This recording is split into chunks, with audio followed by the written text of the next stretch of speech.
Good afternoon, welcome back to A Place in Space. I'm here to go through this week's new graphic novel releases with you.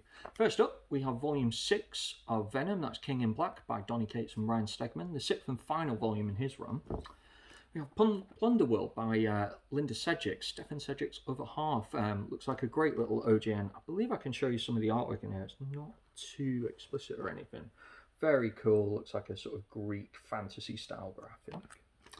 Next up, one that surprised me. I've never heard of Troy Nixie before, but this looks amazing.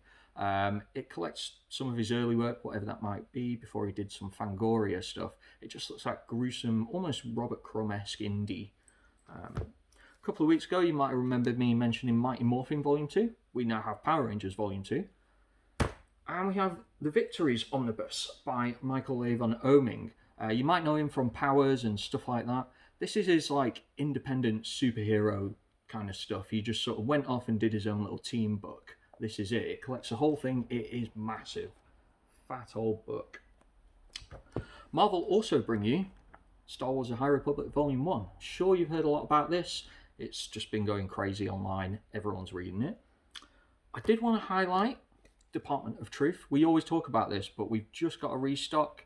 It's been on back order for months, and if you aren't reading this, just jump on. Volume 2 is due out in October, so you've got a little bit of time to catch up before that's out. And one that Tom forced me to speak about here is Rick Remender's second and final volume of Low in hardcover. Big old boy, lovely books. I mean, the image hardcovers are just beautiful. We don't have this in stock. If you do want one, we can order it though. And finally, one that I love, we got in stock because someone cancelled an order.